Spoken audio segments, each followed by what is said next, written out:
Verkefni 1 í PowerPoint, blaðsíða H6 í kennslubókinni. Ég ætla að sýna ykkur hvernig þið setjið bakgrunn á glærurnar. Þið getið annaðhvort valið úr tilbúnu lista hérna á Design Flippa, en ég ætla að velja bara hérna í File og New og ég ætla að skrifa leitarorð. Ég ætla að leita eftir einhverju sérstöku Gallery og Enter.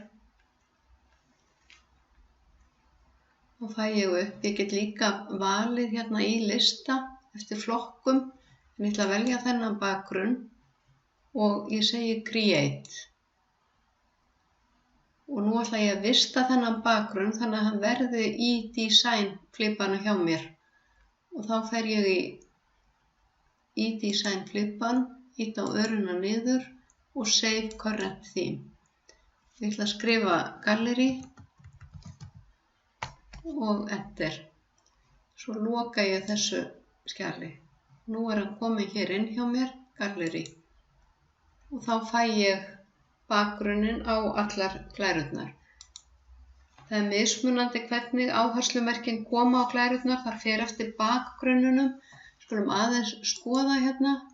Ef ég vel annan bakgrunn, þá sjáum við hvernig áherslumerkin breytast og textin, letrið.